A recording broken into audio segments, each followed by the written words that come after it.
Okay, this is College Prep English class for homeschoolers at Excellence in Education. And let's go ahead and share the screen.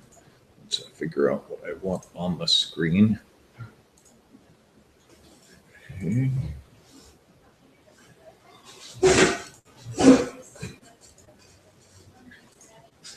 And we are off and going, I believe.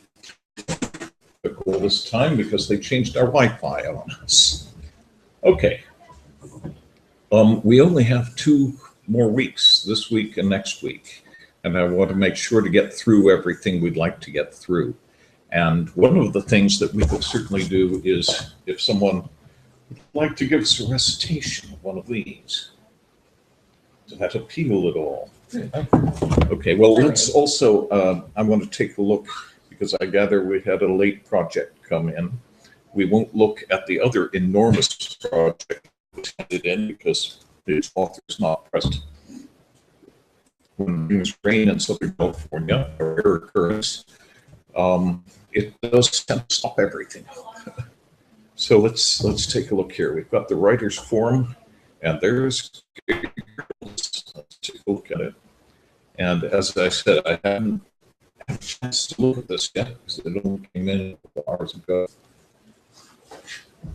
Wonderful. Let's go ahead and just analyze this all together. Does that sound good to everybody? Yeah. All right. Let's do it. Now, would you like to do the reading? You know better than I do. Okay. Just right so it's not that I like the beginning amidst the chaos and disruption. Wonderful. Go ahead. Amidst the chaos and disruption in the modern day American life exists mediums by which international people communicate and share their perspective of life, especially in the arts. Amateur and professional alike post pictures, writings, videos, and their overall outlooks on what is an intriguing topic in their life. While it does provide a means by which individuals may vent their feelings and thoughts to the public domain, it simultaneously discourages the proper use of language and grammar within the public and private sector more so than one may consider. Among the children, adolescents, and young adults, primarily in America, the acronyms LOL, OMG, TTYL, YOLO predominantly influence such youth verbiage and promote bad language, quote unquote. Although considered common and not a big deal, such language skills negatively impact the manner in which young individuals learn how to speak and write properly, allowing a level of normality to overrule their most basic educational skills. The essence of proper grammatical and language use are invaluable skills that can only be attained by studying, reading, and listening to masters of the arts and mimicking their tendencies. But first, one must recognize the faults in our society, pinpoint them, and seek to alter his approach to the use of grammar and language. Social media websites in first world countries such as the United States of America, China, Japan, and Russia are extremely popular and influential upon people's lives. Users upload videos of stunts attempted with a particular hobby, pictures from a recent hike up a hill or a mountain, or even humorous memes, quote unquote, that contain no other point besides humoring other viewers and gaining likes and followers and all other phrases associated with media. Yet in the midst of social media, texting, and even simple conversations, adolescents especially are prone to using a more informal use of language. Such use of slang on a consistent basis slowly erodes what could be a display of proper grammar. Yes, texting conversations almost always utilize quick and efficient acronyms to be able to converse with one another in an informal yet speedy manner. However, the simple implementation of good grammar would be to simply use grammar skills that have been learned at a young age. The lack of commas, apostrophes, and all other grammatical tools are evident. Whereupon a student needs to compose an essay for his history class, the sentence structure and grammar may be flawed, solely because of the detrimental habits that have been practiced. Must mastering the art of language and grammar be so complex? It is only a string of procedures that, when properly implemented, positively reflect on one's schooling abilities.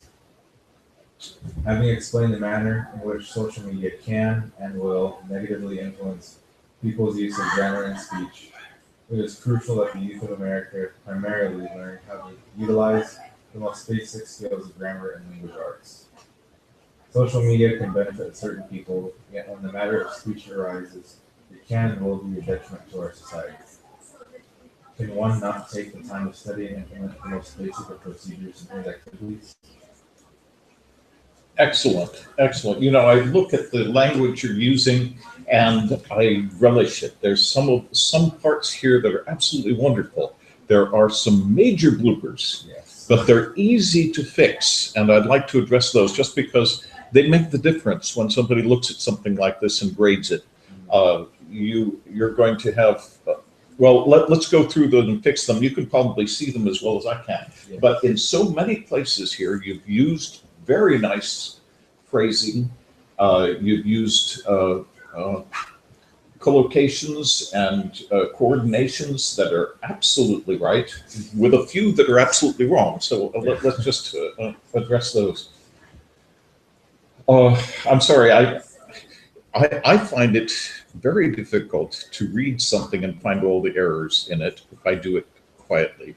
When I read something aloud, as I do, for example, after I finish a chapter, I read it to my wife, and I always find stuff in there that I have gone through and seen a dozen times already on the page, but didn't see there. So listening helps. Amidst the chaos and disruption of the modern day life,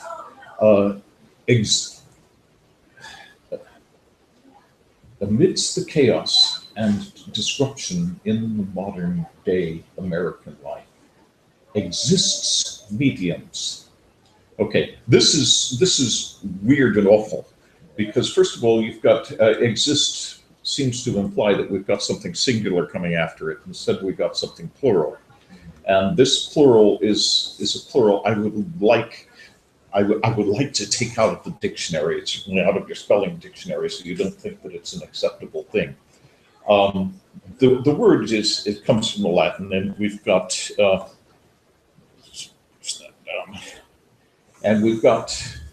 the singular medium and the plural media.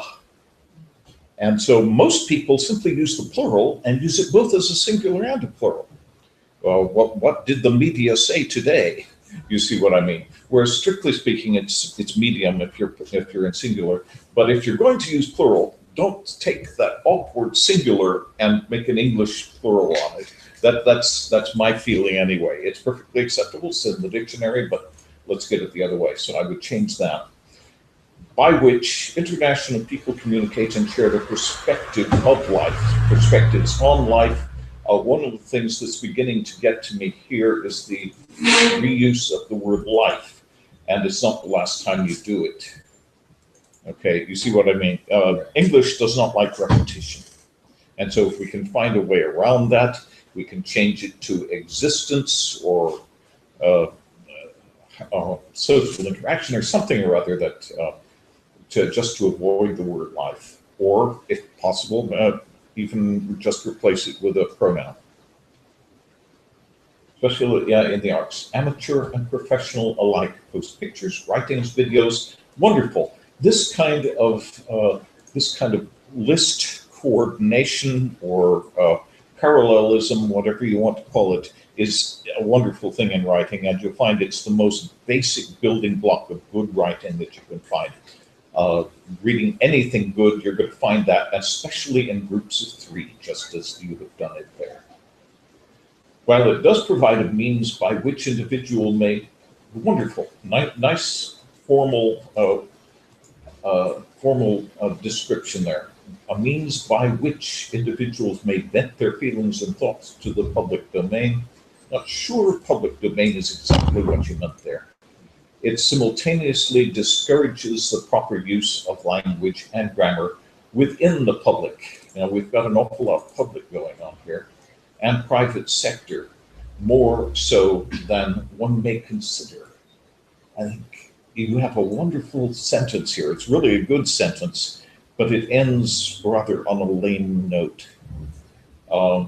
more than one would expect, more than most people are aware of. I'm not sure how better to put that. Do you have any ideas? I like to expect. Yeah, expect might be better then. Hi, come on in.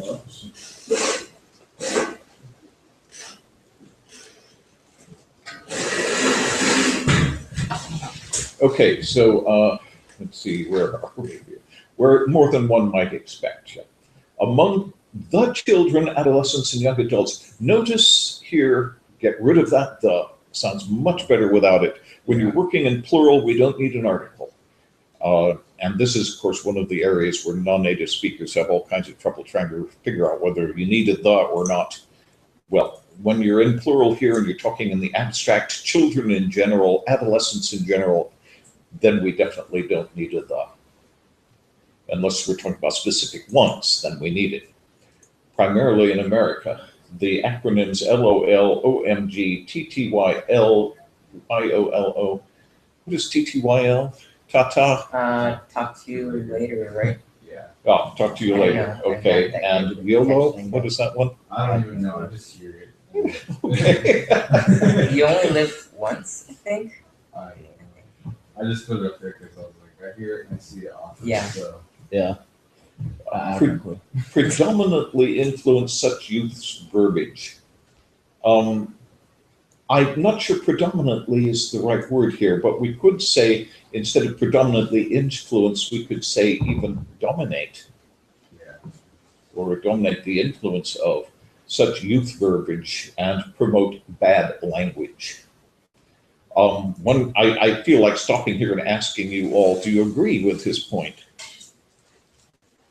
There is, like you say, and I'm not sure where to go on this one. Is it specifically the medium of the internet, or is it the way in which we use the medium? Because the internet itself can be used with great language, but the way we use it now is not so much. But then how hard would it be to change the tendency to turn everything into acronyms, into shortened, broken up little thoughts that aren't cohesive with anything else? I'm not sure that the medium is necessarily directing our linguistic evolution in that respect, because the medium can be used for anything. There are ways in which it can be, unfortunately, a major influence, one of which is, for example, in Twitter, where you're restricted to, what is it? 180 or 160, something like that. Yeah, Sure. it's limited. It reminds me of the early days of BASIC or Fortran. Anybody know what Fortran is? I think, well, I haven't heard it. I knew what it was before. My dad explained it to me because he used to be in tech. Wasn't it the most rudimentary form of transferring information between computers? No, not entirely. It was language. It was really the first high-level language to develop.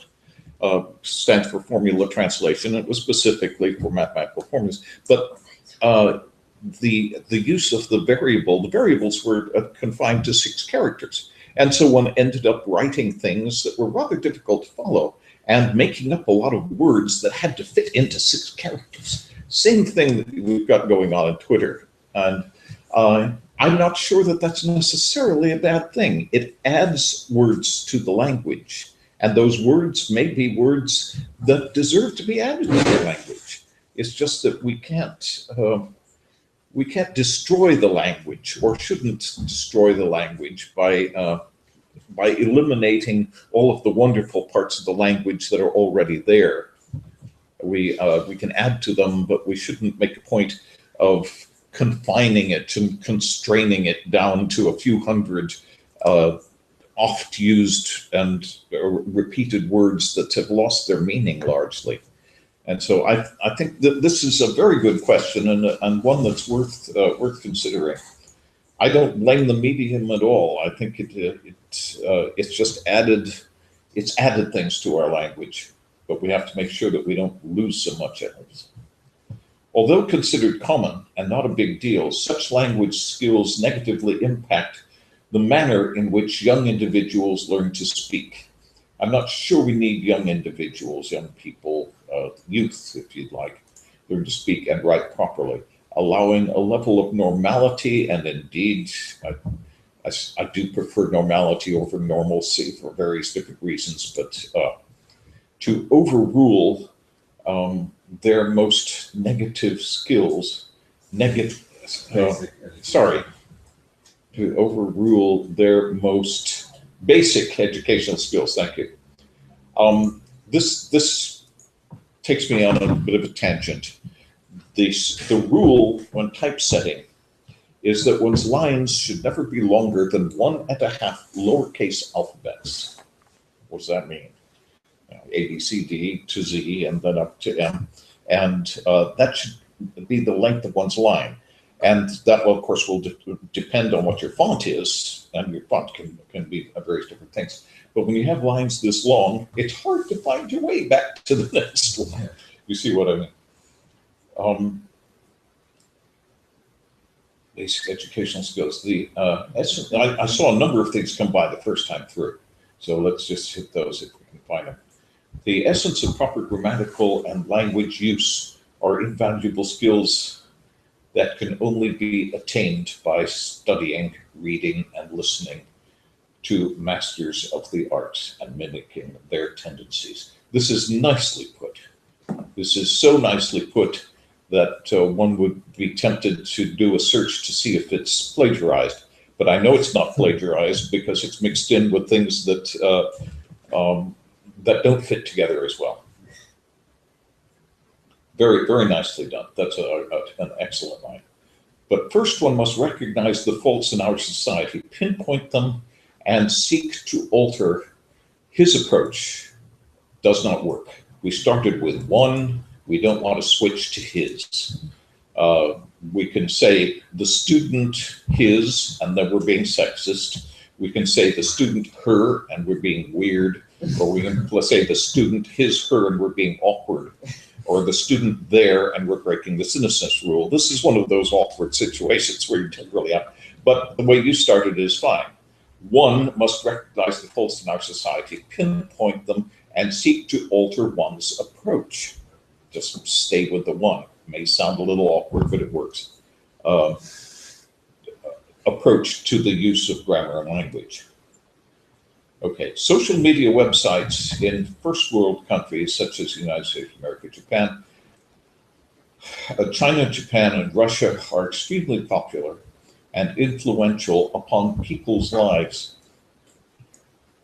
I object to the word people there. It's frequently used, it's commonly used, but it'd be nicer if one could put something a little more meaningful in there. Users, maybe? Users, citizens, students, whatever it would be. Yeah. Users upload videos of stunts attempted with a particular hobby, probably in a particular hobby. Pictures from a recent hike up a mountain, or even humorous memes that contain no other points besides humoring other viewers. Probably amusing or something like that would work better than humor. Not that this is wrong. What is the word humoring? Humoring is it's to, let's see. Yeah, that's a hard one to define. It's a hard one to define, especially in a dictionary style when you're not saying it's like when. Yeah. To define it without doing that, it's. Well, I'm not sure how to approach that either. Clearly, what it is, of course, is you take the noun humor and we're making a verb out of it. Yeah. Now, making a verb out of a noun is something that is perfectly acceptable. Lots of people have trouble with it. And you remember what Fry says about that, actioning things and so forth. But as he said, Shakespeare did it all the time. It's called antimeria, that is using one part of speech as another part of speech. However, this has already been done, and the verb to humor has taken on a different meaning, and it's not the one you want. That's the problem here. Yeah, Nathan, why don't you give us a definition of the verb to humor when you find it there? Other viewers and gaining likes and followers, all other phrases associated with the media. Okay, so Yeah. humoring is the act of indulging or gratifying a desire. Yeah, indulging is a good word for it. Yeah. It's okay if he really wants to wear that hat. I'll humor him. We'll indulge him. Yet in the midst of social media, texting, and even simple conversations, adolescents especially are prone to using a more formal use of language. This really got me when it came through. Using a more formal use Informal. or a more informal use, yeah. I would say using a more informal form of language, prone to using less formal language or something like that. You see what I mean? You can't have using use in there. It just doesn't work. Use of slang on a consistent basis, or just consistently, slowly erodes at what could be a display of proper grammar. You've got to get rid of the at. This is a case of collocation problems. If you look at the word erode is a verb, and it takes a direct object. We don't usually talk about eroding on, eroding at, eroding, and so forth. It erodes the language.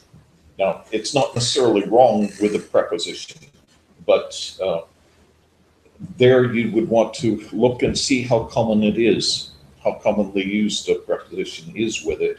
And you can do that by doing a Google search in quotes to road at in quotes and compare it to other usages just for frequency. Yes, texting conversations almost always utilize quick and efficient acronyms to be able to converse with another in an informal yet speedy manner. However, the simple implementation of good grammar would be to simply use, and we've got our split infinitive there, of course, grammar skills that have been learned at a young age. I know exactly what you're saying there, and I agree with you entirely. I hate the young age, however. An early age when young, but young age seems to be a bit redundant. The lack of commas, I would say rather the lack of, but the omission of sounds better to me. The omission of commas, apostrophes, and other grammatical tools are evident. The lack is singular, or is looking for a plural. We've got a noun, verb, a subject verb mismatch there. You see that, right? Yes. Okay. Another interesting point here is the apostrophe. And of course, we don't have our computer programmers in class today, but they would be able to tell you that there are certain characters that, when you're writing a computer program, are used as delimiters. For example, left parenthesis, right parenthesis, where you've got one, you've got to have the other. The apostrophe is also the single quote, and it can also be a delimiter. And if then you start using it as an apostrophe as well, your parsing of the text gets thoroughly confused, and it's led to dropping apostrophes altogether, because that character can't perform both of those functions, one of which is a delimiter, and the other one is simply used as a single item. And so apostrophes, understandably, are falling into disuse altogether. Commas, not quite the same thing.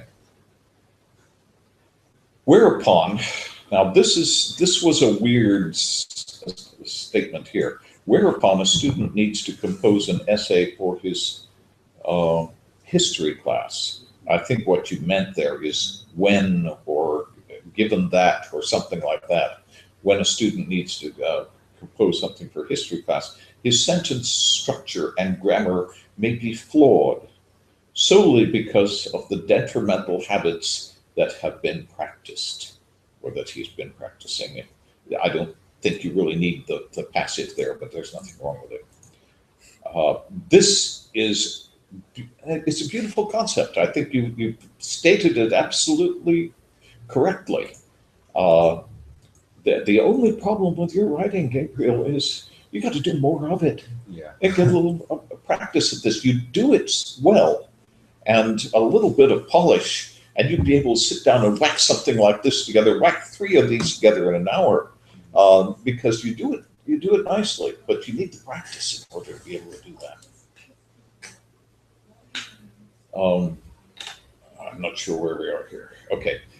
Must mastering the art of language and grammar be so complex? It is only a string of procedures that, when properly implemented, positively reflect on one's schooling abilities. Absolutely correct, but more to the point. They are a string of procedures, a string of norms, a string of standards that reflect immediately upon you when seen through anyone else's eyes who understands grammar and understands language. It's a shibboleth that defines where you fall. Do you remember the word shibboleth? I mean, you folks should all know that one. I don't know. Judges 13 or something or other. It's biblical. Have you looked it up? It's a manner of speaking distinctive to a specific group. Exactly. It's specifically mentioned in the Bible because it was used by one people to determine whether other people were a member of their tribe or not. I can't remember the names of these tribes. Look up your Judges, whatever it is. It was a word that certain people were unable to pronounce correctly. And so the pronunciation of that word would clearly define to which tribe one belonged. It's a way of distinguishing. And what you're saying here is exactly right. The sentence structure and grammar, let's see, it's only a string of procedures that, when properly and positively reflect on one's schooling abilities. Not only that, as soon as you open your mouth, as soon as you provide you write a letter and give somebody a couple of lines of text, that person knows where you came from. Even without the pronunciation, even without knowing anything else about you, they know what your education is. They know whether you understand the language and can implement it and convey what you want to convey. And Gabriel, you have a fine knack for that. You're doing it very nicely, but we've got to fix some of these little peripheral shibboleths that let people know that, we've got a little flaw here, a little flaw there. Okay, having explained the manner in which, beautiful, the manner in which social media can and will negatively influence people's use of grammar and speech. Again, I would get rid of people. And I think you overuse the parentheses a little bit too much. I'm sorry. That in itself was somewhat redundant, wasn't it? You overuse them too much? No, you overuse them or you use them too much. Okay, the social media can and will. This is, the words are absolutely correct, but I would take out the parentheses and perhaps just set it off with commas. Negatively influence one's use of grammar and speech. I put one in here instead of people. I think that would work much better. It is crucial that the youth of America, I'm not sure again about the primarily here, or focus largely on learning how to utilize the most basic skills. Does that sound better? Focus largely, focus primarily, focus fundamentally, focus. You see what I mean? Something in there that works better. On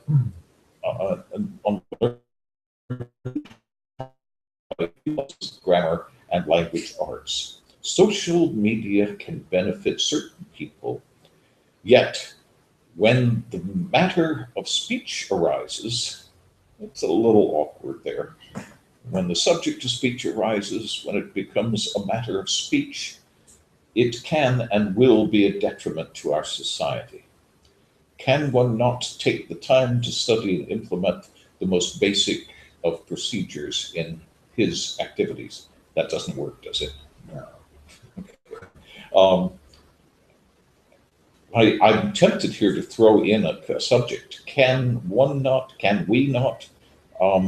Might even go into we, but can one and his? Again, we've got that contradiction.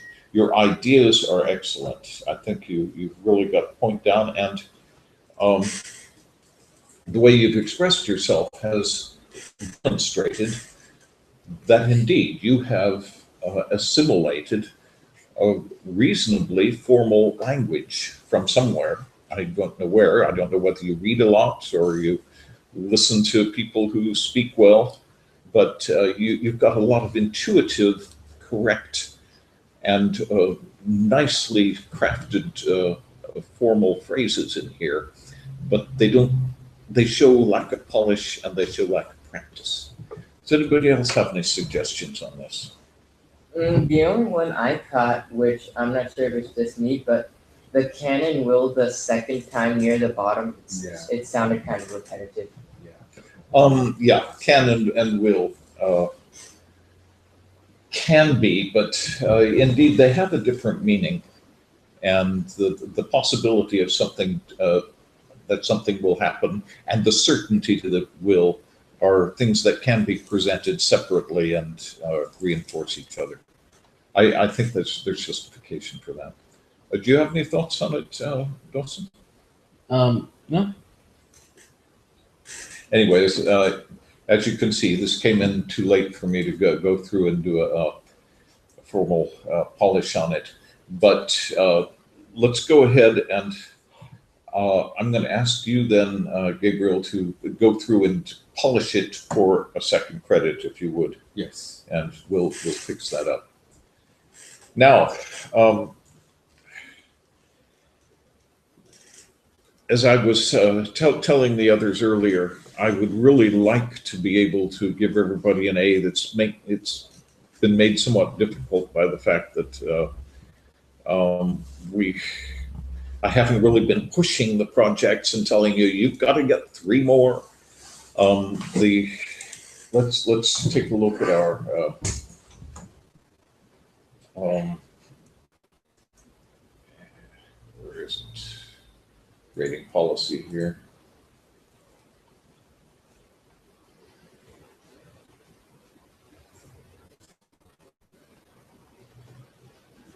Okay, this is rather arbitrary by semester or by the entire year. Perfectly obvious what's taking place there. I'm just doubling them for the entire year.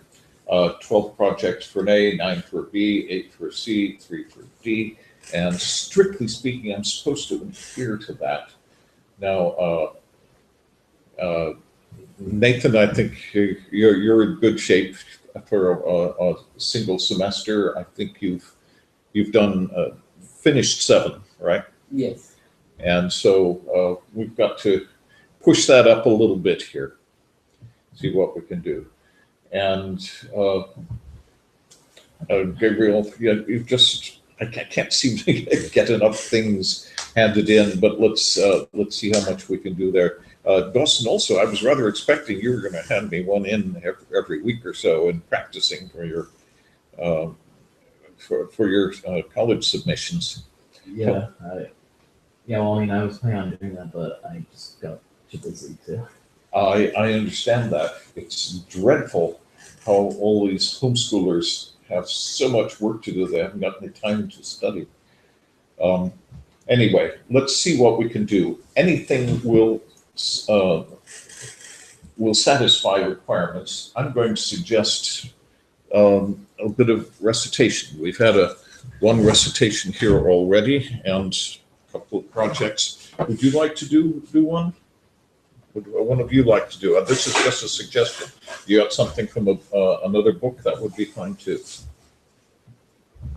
Perhaps I'll look into You it. know this one already. You own this one, right?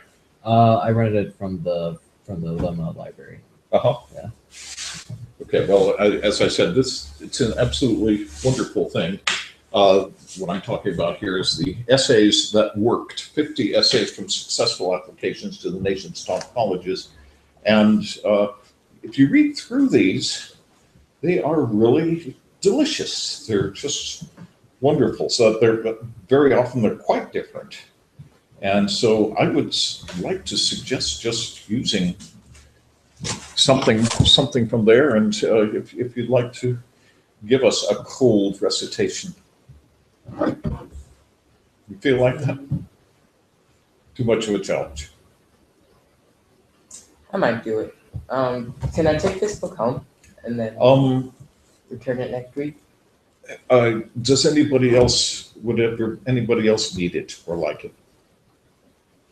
Okay, it's the only one I have, and it's, I think, one of the very few things that I use in the class here that I haven't been able to find a copy of online that I can share with you. But yeah, but why don't you take that home if you'd like to do that? But my thought was that we might like to do a couple of things directly from it. Failing that, let's see what else we have here in the class that might be nice to work on. I'm hoping indeed to do some recitation that will help you folks with your grades, and also, in the absence of further projects, give us material that would be worth working on in here. Let's go to our agenda. We haven't even looked at our agenda yet.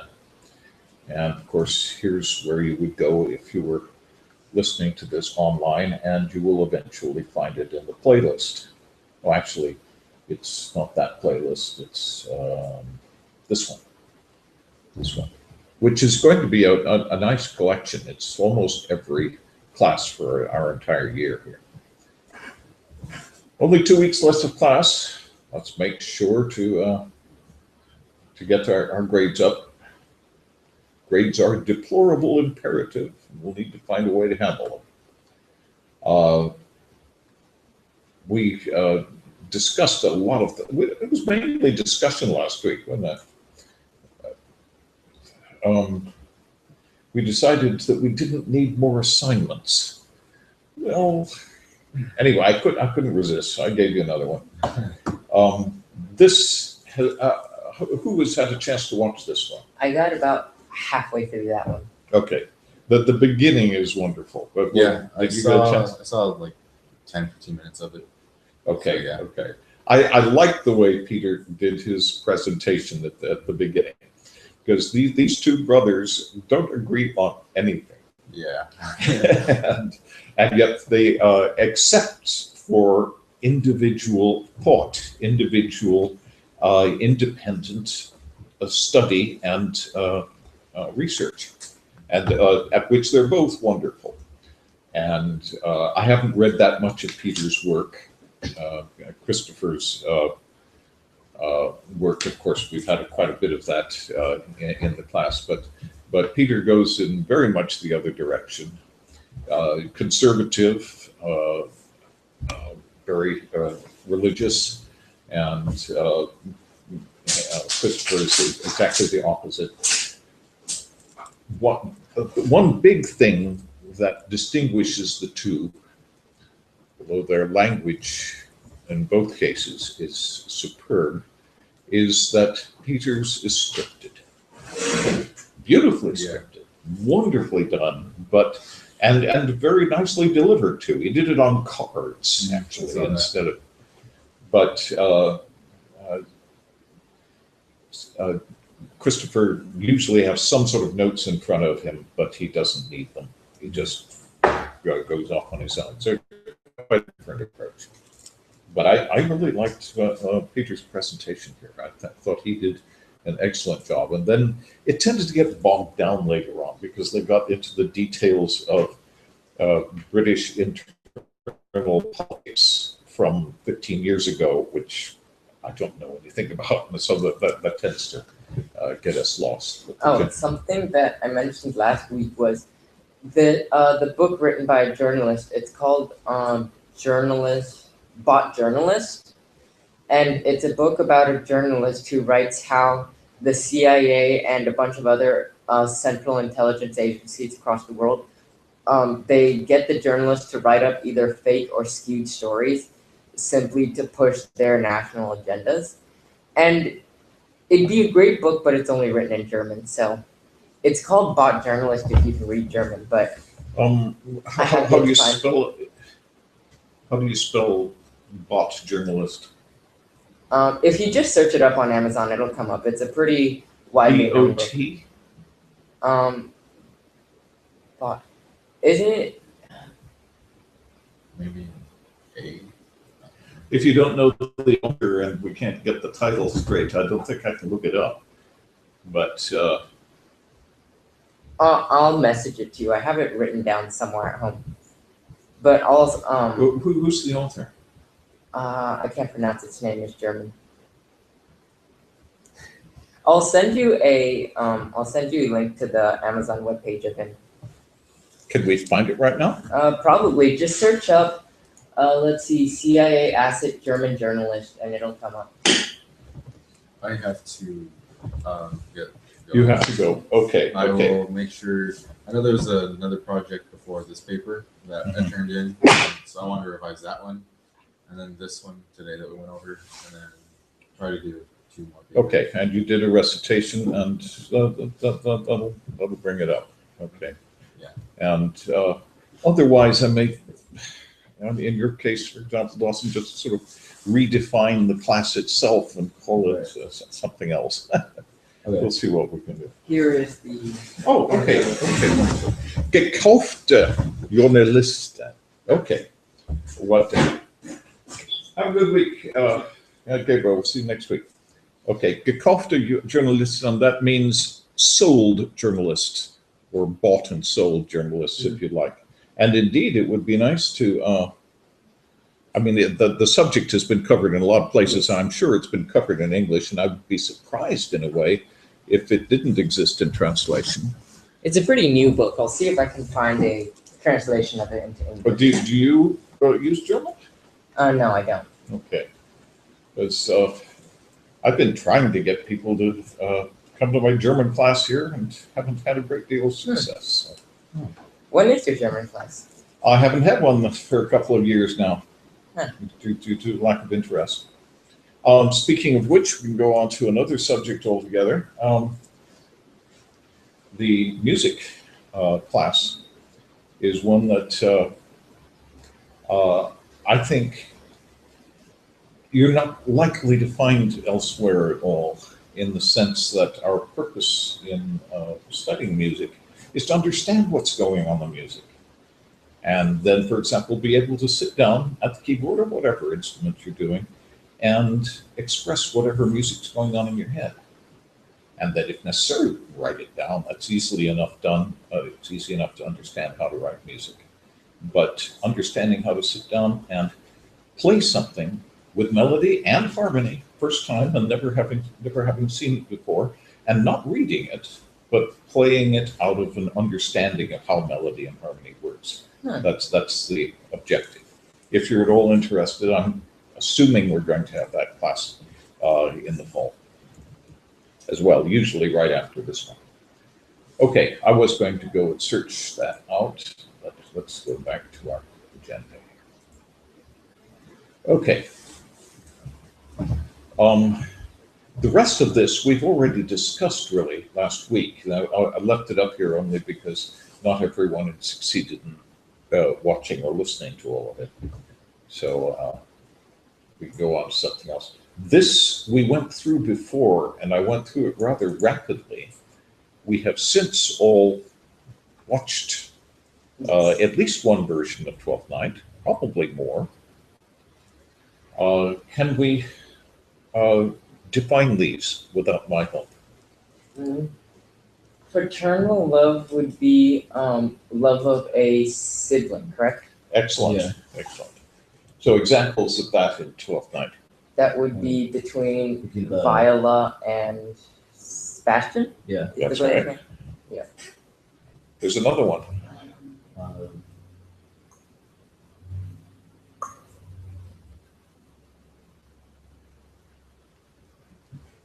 I know there's other family relations, but I'm trying to find out. There are family relations. Which There are ones? people in this who are consanguineous, right? Do you remember the word? It's very. We are of the same blood, but that's not a fraternal Mm. relationship. That's Lady Olivia's uncle, Sir Toby. But there is another case, a clear case of fraternal love. Why is Lady Olivia in mourning? Oh yes. Oh yeah, because her brother died. Exactly. Narcissism. That would be Malvolio. Yeah. Absolutely. Malvolio is the only example. Even poor Andrew Aguecheek, he's much too down on himself to be really narcissistic, if that makes any sense. How would you characterize Aguecheek? I suppose he would be. To a certain extent, it almost seems as if he knows he's constantly being played, but then he doesn't know enough to not get played. I think you're right. I think that's a good way to put it. I think I have no more sense than a Christian or an ordinary man. And he puts himself down sometimes. And in one case, you get almost a feeling of sympathy for him when he says, "I was loved once." You know, okay, that's wonderful, but just once. Once. Yeah. Okay, no, interesting character, and indeed, he's rather fond of Sir Toby, and so very hurt at the end when Sir Toby dismisses him so thoroughly. Love of alcohol, one who is bibulous. Sir Toby. Yeah. Sir Toby, indeed. And I think we have to have Aguecheek, and maybe even Feste joining in this. Okay, love of learning. It goes the whole gamut, really, doesn't it? I'd almost say Malvolio, but then it's more as if he likes to appear learned than to actually learn it. Excellent, Yeah. excellent. That's exactly right. I think that's very insightful. Indeed, he would like to be learned and like to appear learned by memorizing screeds of things that he hopes to have an opportunity to present at some point. But indeed, it's not real. Where do we find real learning in the story?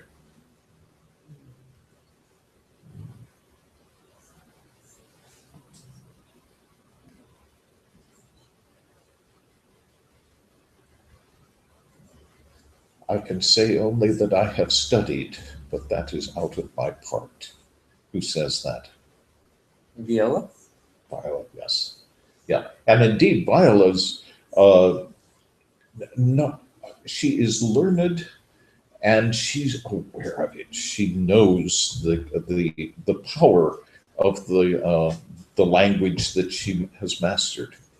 At the beginning, remember when she's going to serve this count, and I can speak to him in many sorts of music that will well deserve my service. And indeed she does almost instantaneously, and then we see it appreciated when she goes and she talks to Lady Olivia, and we see every word that transpires between them, and the Lady Olivia asks, what is your parentage? And he says, I am a gentleman, I'll be sworn thou art. And she sees the art, and it's the art really that captivates her. Okay, so we've definitely got that. Love of music. The Jester. At the very beginning. I'm sorry. Oh, the Jester. Yeah, Fest Day, I think certainly it's there. And the three of them, the Fest Day, Sir Toby and Sir Andrew, when they're singing rounds together and so forth, we can certainly appreciate it there. But also Orsino both likes it and dislikes it. If music be the food of love, play on. You see what I mean? So, okay, interclass love. Between the Viola when she's posing as the servant and the Duchess. And you mean the Lady Olivia? Yes, Lady Olivia. Um, that I'm not sure we can regard as interclass love because Viola is a gentleman. She claims to be and is recognized as such by the Lady Olivia. And so she isn't necessarily in a different category altogether. But we do have people who are in distinctly disparate categories.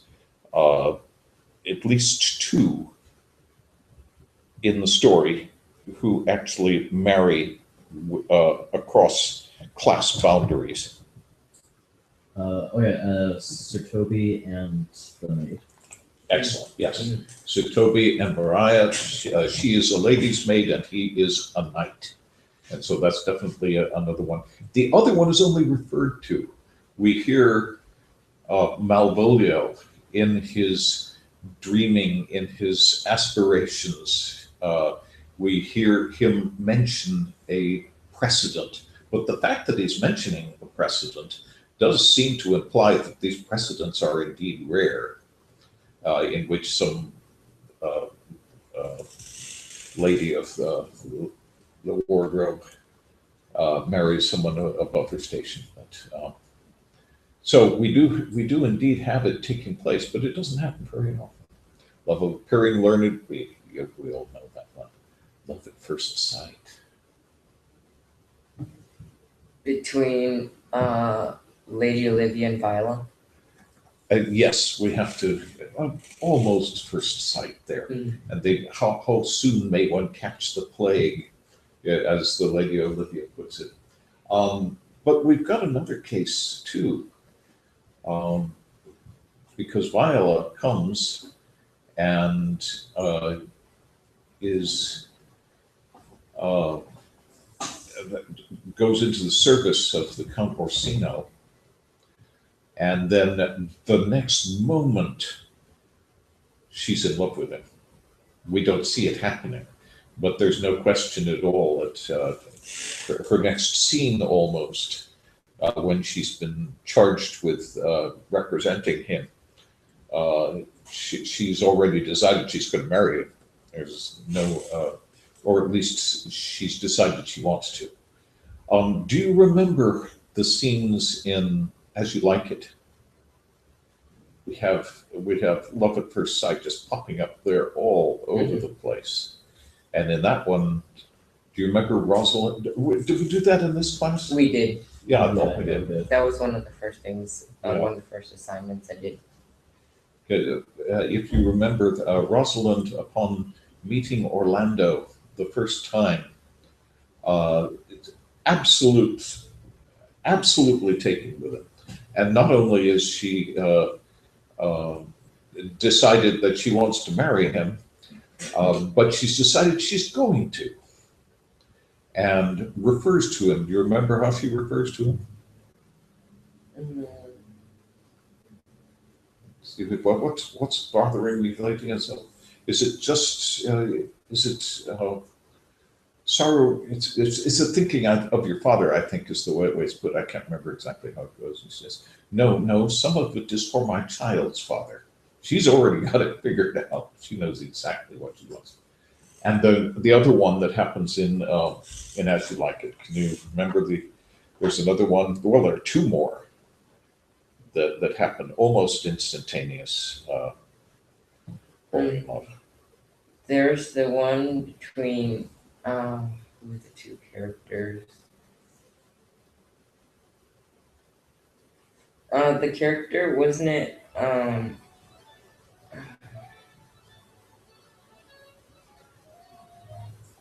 I So, can't remember. so I name characters. Yeah, one of them is clearly Phoebe. Remember, Phoebe is the Yes, that's right. shepherdess who is being chased by, what is his name? I don't remember. I can't remember his name. Anyway, she, upon meeting uh, uh, Rosalind, who is dressed up as a boy and calling herself Ganymede, instantly falls in love with him within a matter of sentences. And then there's the other one, and that is Celia, when meeting Oliver, Orlando's elder brother. No sooner did they meet, but they exchanged glances. No sooner did they exchange glances, but they sighed. It's just, yeah, instantaneous. Okay, selfless love. This is an important one, I think, in 12th Night. Mm. Between Viola and the king. Yeah. That Viola is perfectly. She's not perfectly satisfied to do it, but she's so devoted to him that she's going to do everything she can to help him win his lady, even though she wants to marry him herself. And so you have to say that's selfless love, and indeed patient love at the same time. And what is the important line there in the story? Like patience on monuments, smiling at grief. Yes. Ambitious love, of course, we've got that one figured out. Now the wheel pops up again and again. Love of love itself. Is that also the king? Who? The king? Because We don't have a king. or I think you're right. the person that Viola is serving. Yes. I can't remember his name. The count? Well, Yeah. the count. Yeah. Yes. He's either the count or goes under various names of the duke. Indeed, you're absolutely right, because he's much more involved in his own emotions than he is in the object of his emotions. And mistaken love, of course, we've got people pretending to be genders that they aren't, so that confuses the issue there somewhat. Anyway, I put those together just so we can, use those for characterizing and understanding the people in the story. Okay, we have some time. What would you like to do with it? Just one interesting thing that I read in your chapters, which is your one of your characters are commenting. Who is it that is put in danger by free and independent thinkers? A good question. What do you think the answer to that one is? I'm not exactly sure. I Well- mean, to a certain degree, I do believe. Well, I'm really not sure. It's a very good question, and it's one that's worthy of consideration, because I think realizing that that's the case really helps us to understand what public school is all about. That free and independent thought can lead to, and I'm quoting the phrase, a crisis of democracy. That is to say, if you have too much democracy, you have too much divisiveness and nothing gets done, or at least that's the argument, posited by those whose agenda is disturbed by having too much democracy. And it's really a major question of that one finds flowing through history. One that I had come across recently that I was unaware of before, and I don't remember the extent to which I used it in the chapter there, was William Blake's poem Jerusalem, in which he refers to the dark satanic mills of Amen. England. And what is he seeing there? Do you remember the reference to it in the story? Yes, he was saying that it would be better for a kid to go and work in the 19th century mills where they're working 14 hours a day for barely enough to get food on the table than to go to a public school. I'm not sure Wasn't that's what he was saying, but he was likening them. At least that is the contention that some of the interpreters give to that work, to that phrase, that when he's talking about the dark satanic mills, indeed, the terrible conditions that existed in the woolen mills and the steel mills and so forth in Lancashire, Yorkshire, were dreadful. But when he talks about the dark satanic mills, he wasn't really talking about the Industrial Revolution mills at all, according to some experts, that he was referring on the one hand to enforced schooling and the enforcement of received opinion and orthodoxy is the way it was described. That is, this is what is right, this is what is accepted, this is what we're going to teach everybody to believe. And he aimed that at the school system. He also aimed it at the Church of England, and regarded them both as dictating opinion. And I was totally unaware of that. I've known that that hymn for ages. You're probably familiar with it too. Or did those feet in ancient times? So is that not a hymn that's sung here? Sounds somewhat familiar, but Walk upon England's mountains green. Anyway, I had never heard about that interpretation before, so I sort of stumbled across it and found it. And also, just in looking at the Gilbert and Sullivan texts, found that he addresses some of these issues in there too.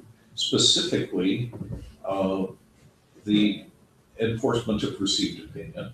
Received opinion is an odd phrase, but essentially it means this is the accepted orthodox doctrinaire opinion that people are supposed to have. Received opinion. The word received used in the same sense in which it's used when we talk about received pronunciation. This is the established accent that everyone in England for 100 years was expected to attain in order to become part of the government or part of the ruling classes. And this one finds actually in the Pirates of Penzance. Now, we haven't done the Pirates of Penzance, and you don't want to jump into another thing at this point. I don't think we would have the time to. Okay. Yeah. But I hadn't really thought about it before. I just thought about it as a satirical song about the absurdities of the preparation necessary to go into the higher realms of the military. But the Major General song in that opera do point out and really focus on the same kinds of problems that we have in higher education. That is the use of stupidity, the use of absurdity to weed out your educated classes, to prevent people with independent thought from rising in the ranks. And so, if you don't mind my inflicting a little bit of it on you, the Major General song in the Pirates of Penzance, he simply sings about himself and sings about becoming a Major General. And he says, I am the very model of a modern Major General. I've information, vegetable, animal, and mineral. I know the kings of England, and I quote the fights historical from Marathon to Waterloo and order categorical. And then he goes on about how he knows all about mathematics and about Then he says, and I can write a washing bill in Babylonic cuneiform and give you every detail of Caractacus's uniform. In short, a man's vegetable, animal, and mineral, I am the very model of a modern Major General. In other words, he's expected to do the most idiotic things. And then you stop and listen to that, and then listen to Chomsky's criticism of education, in which he says, well, there really is a purpose to the stupidity in the system. It weeds out the people who are unwilling to go through all of those stupid steps and makes sure that you only have compliant people when you end up with it. Same thing in Gilbert and Sullivan's Pinafore. The First Lord of the Admiralty is describing how he managed to attain that level. And he did it by, and I always voted the party line and never thought from sort of thinking for myself at all. Okay, so in other words, as long as you don't think, as long as you do exactly as you're told, that's the way to rise up in the ranks. One of the things that I find really interesting is schools, one of the biggest things they push are the STEM subjects, which is science, technology, engineering, mathematics. And I think it's almost as if they're trying to make you not really think, just follow formulas. Because if you think about it, if you learn the other subjects, the history, the language arts, the philosophy, and politics, and all the other subjects, you learn to think, to analyze behavior, to look back on the mistakes that you've made before in history and to change them. But when you're only taught STEM, you're only taught how to use a set of formulas, how to follow a set number of rules. You're not taught to think and to challenge ideas. Indeed, challenging ideas and coming up with your own formulas and alternative ways of doing things are absolutely essential. There's a lot of lip service paid to that, though, in modern education. And in fact, in the Common Core, you're going to find a lot of lip service paid to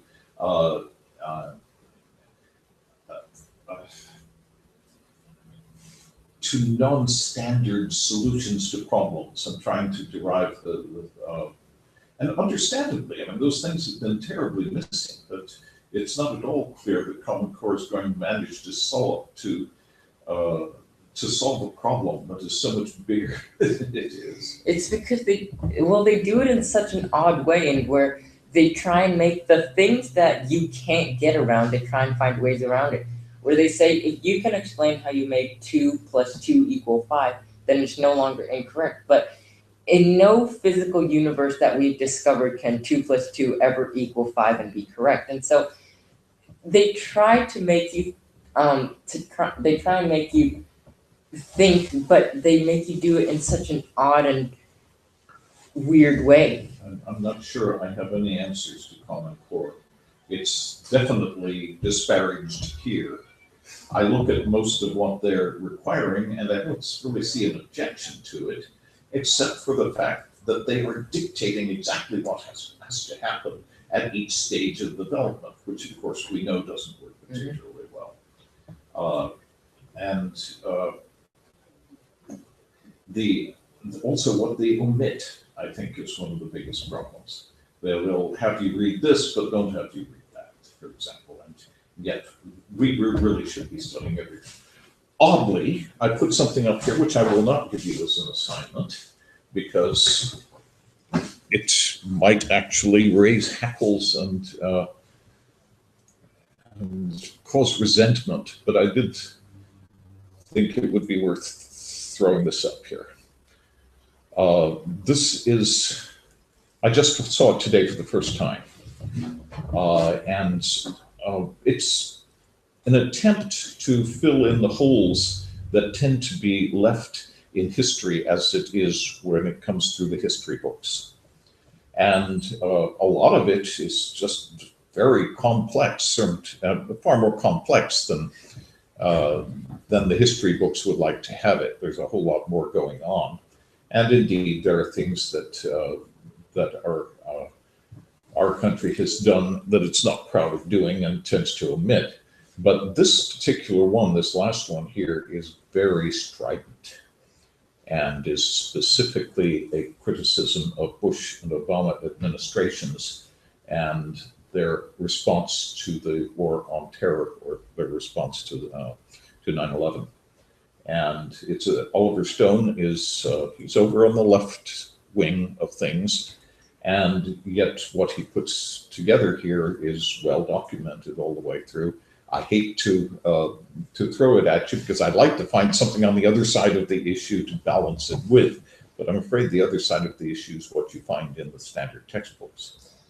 If you're looking for other alternative perspectives of history, look up the different books written by Tom Woods. He's written quite a few books, and I haven't had a chance to read them, but I know he's written books like the 39 politically incorrect questions you're not supposed to ask, and other things like that, where it talks about the other side, the things you're not supposed to ask or wonder about. But I'm not sure where exactly his language stands, as I haven't read any of his books.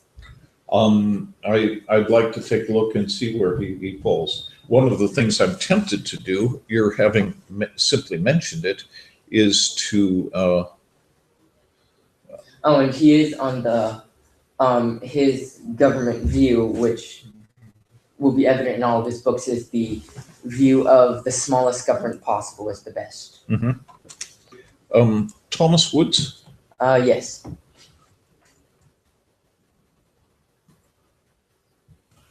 Okay, let's just see what we get.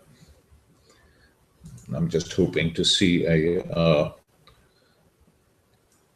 Wikipedia. There is a Wikipedia on him. I've seen it before. Yeah, but I'm sure Tom Woods is so common that we need to have a Wikipedia page that gives you a list of all the different Tom Woods so we can find him. Here we go.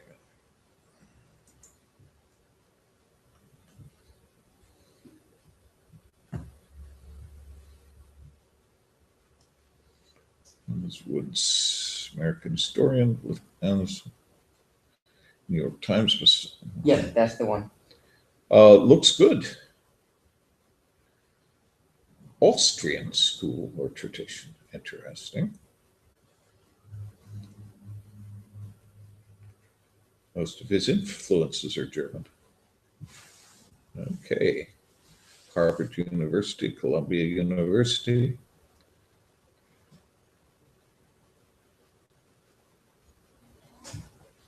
Okay. Lutheranism and then Catholicism. Okay, looks like an interesting thing to explore.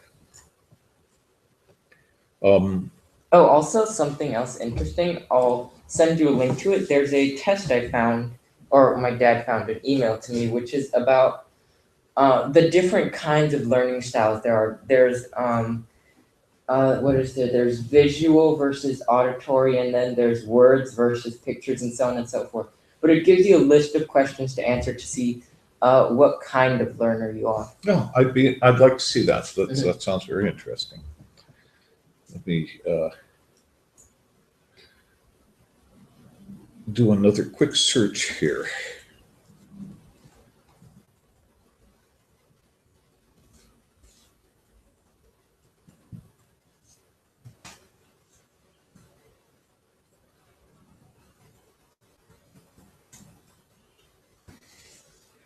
The other one that you were.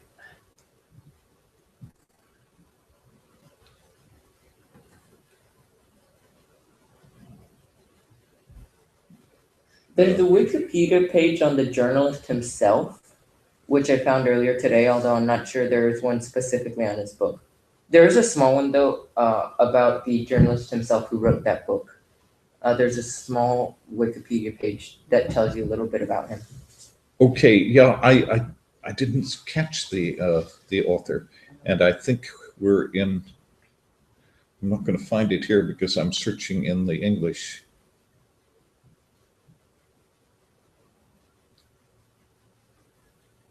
Oh, well. Here's the author's name if you want it. It's the blue one on top of the title. Oh, okay. Udo Ulfkott. Okay, that was the name you were trying to give me, was the Cott. Okay, Ulfkott. Udo Ulfkott. Ulfkotte. Gekauft durch Journalisten. Okay. Now, why would you have come across a book that you can't read? That was just something, I remember a conversation that, it was a couple months ago. My dad said, interesting book I heard about somewhere, I don't know where he heard it. And then it was last week that I just recalled the book as we were talking about the different news medias and how their views are skewed and so on and so forth. And so the conversation just came to mind. Mm-hmm. Well, this is a nice balance in a way to this one here. That's now got 2 more chapters in it, if you're interested. And I'll give you the beginning if you'd like to look at that. But Stone's documentary here, I found it was very incisive in recent history. And it's one-sided, but it's a side that tends not to be represented. So mix it together with what you get from other directions as well. Oh, Yes. oh, okay. Okay, now. Okay. Yes, I do believe it is time to end the class. Yeah, Okay. I'll try to submit something. Okay. Well, let's get something or other together, and if it comes down to it, we'll define this as an auditing or something like that instead of making it an ordinary grade. I would have liked to see more stuff on it. That's Yeah, well, I would too, but. okay. Have a good week, guys. All I'll right. see you next week. I should be writing up some other stuff too this week, so I'll send that in. Okay. Super. Okay, let's bring our broadcast to the end. This is College Prep English class for homeschoolers at EIE on May 14th, right? Yes, 14th.